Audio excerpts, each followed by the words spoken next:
you on. Yeah, that was a bit, what was that? It was a bit of a mess. Okay, so what I want to talk about tonight is what point do you think it's worth getting a teacher? You probably listen to that and say, you need to get one now. Yeah, but it's, I mean, yeah, sometimes you might be overwhelmed with stuff. You know, you maybe don't know where to start. You know, like playing guitar, or if you've been playing for a few years, you might feel a bit stuck. You know, you don't know which direction to go in. So it's really a question of like you know, reasons for it, getting a teacher, and reasons against getting a teacher. Now, obviously, a teacher can guide you in the right direction. You know, things like you know, like hand position. For example, I've got kill for switch on this guitar. But so say I right, you know, I've got 4 fingers, yeah. So say I want to play like an arpeggio, like let's say like an A minor arpeggio.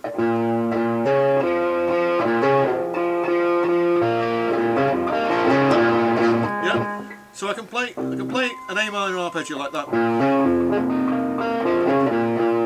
Yeah. But I can also play an A minor. But I can also play an A minor arpeggio like that.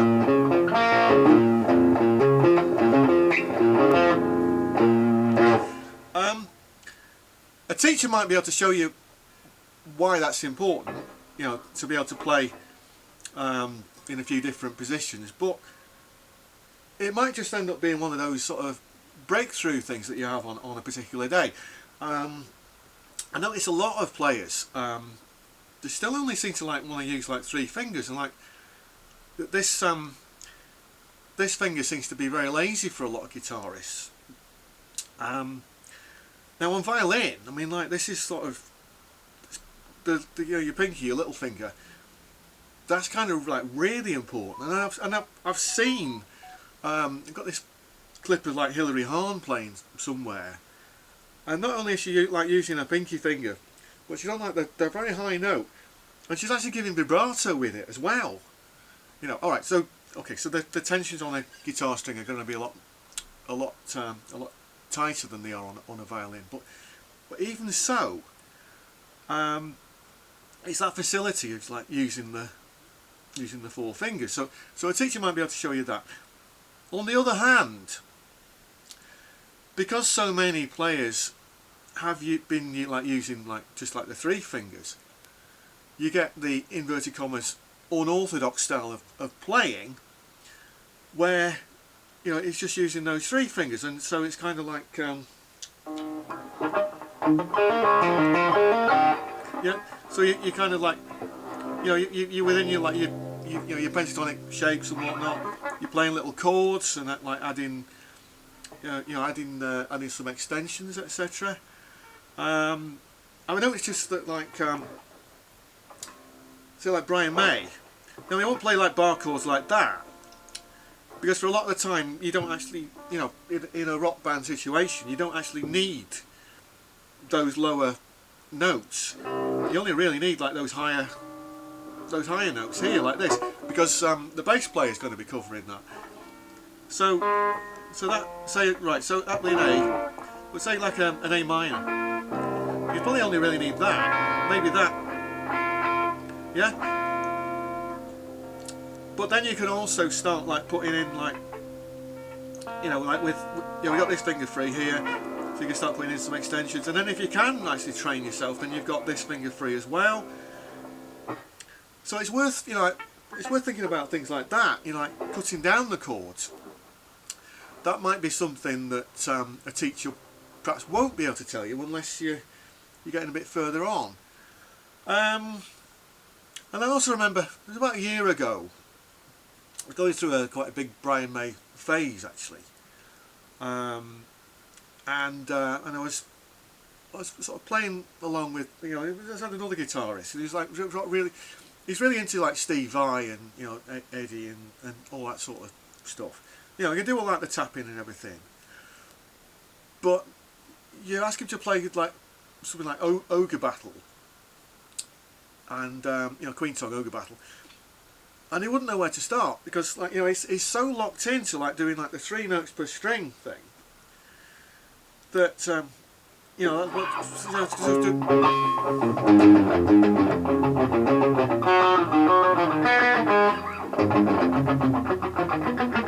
yeah, perhaps would have thought of using like the open strings, yeah, yeah. So because it was kind of, it was like kind of like, let's see, where are we? That's a G. It was so convinced it had to be like, a 3. I mean, I can't play it like that,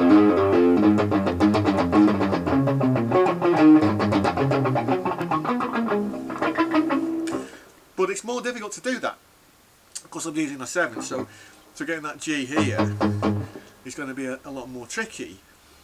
And then you also get sort of players who are sort of like, they've done some violin studies and then come back to the guitar and not just doing like 3 notes per string, but doing like 4 notes per string, which so it kind of opens out the fretboard a bit more. So you want to start, you know, getting into some of those sort of Holdsworth style licks and what have you. And again, you know, like you go to a guitar tutor, and they're going to be lost because they're so locked into, oh, you need to be doing like your 3 notes a string, you know, and what have you, without actually looking at the bigger picture, you know. So you know, so let's say, so like so an obvious 4 note per string pattern is something like a diminished.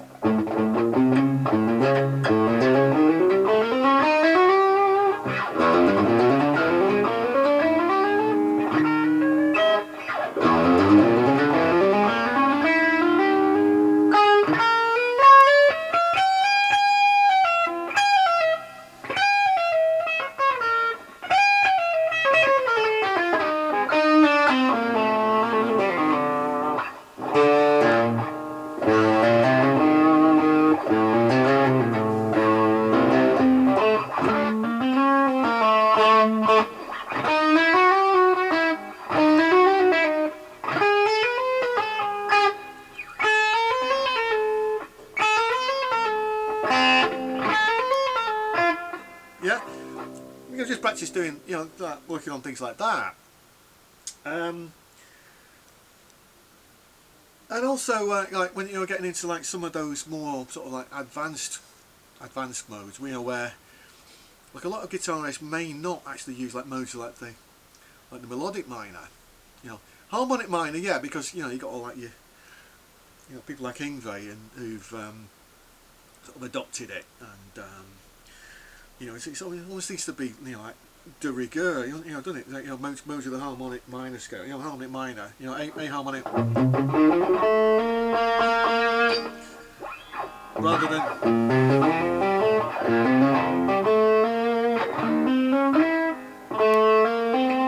yeah. Whereas, you know, yeah.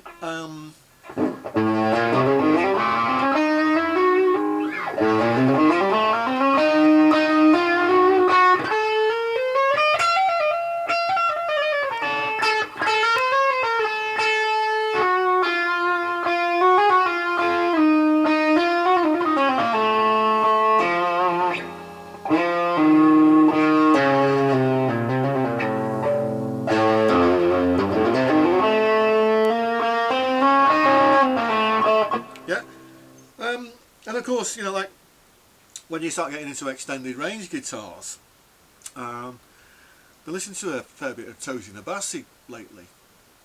I completely overlooked a lot of that stuff, but I kind of see, you know, it's even though it's like he's using 7 and 8 string guitars, there's a lot of intelligence behind what he's doing, you know, and he actually seems to be breaking new ground, you know, like bringing the guitar into the 21st century.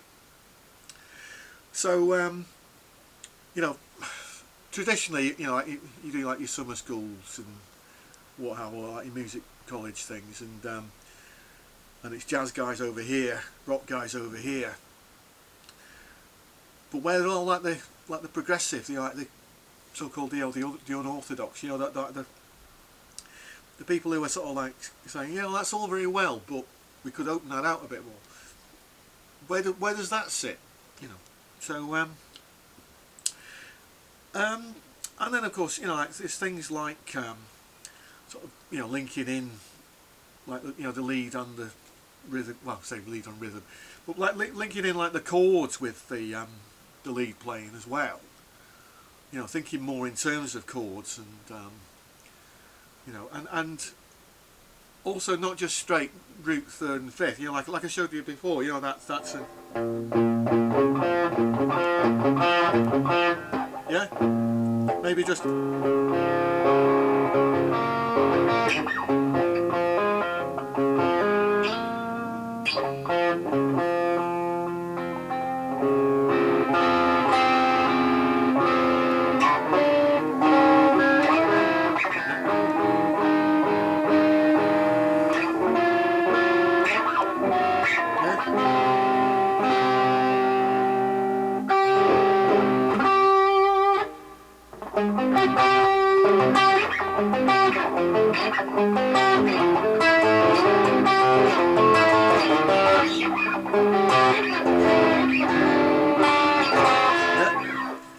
And so on. I mean, and then you know, like using these lower strings as like drones, rather than just like, you know, just hammering away on like the low string, like using those as drone strings.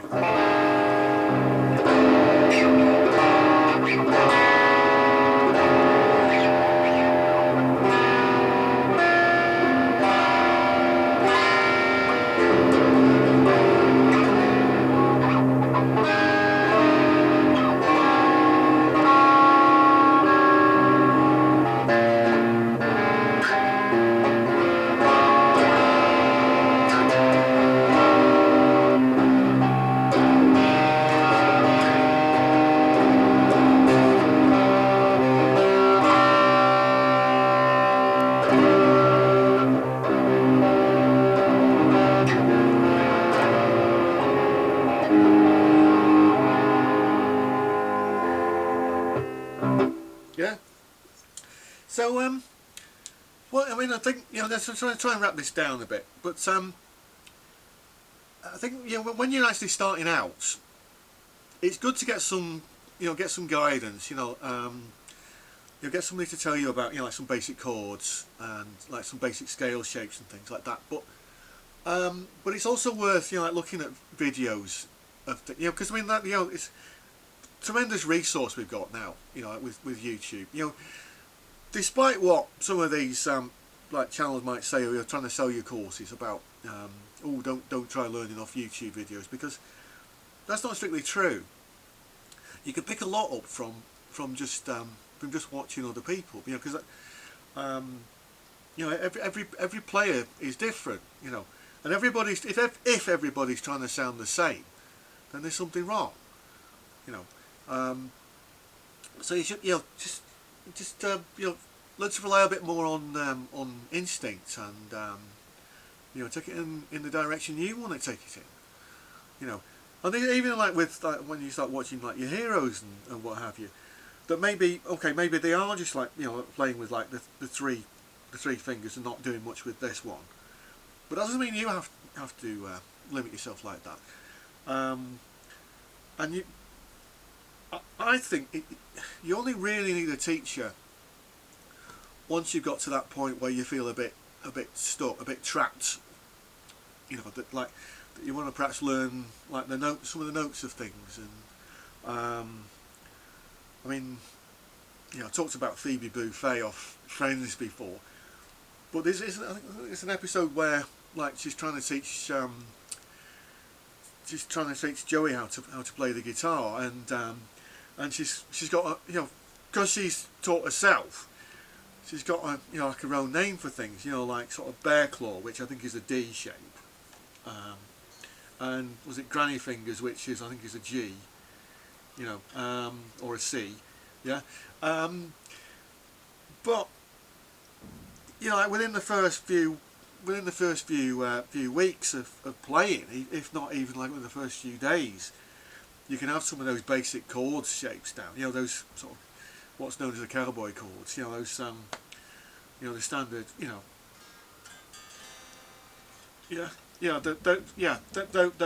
those shapes. You can have those down. You know, like within a few days. You know, within a couple of weeks, will have nailed them. But you know, like scales might take a little bit longer, but you can learn a lot very quickly on your own. You know, equipment that's going to vary. I'll talk about that another time. But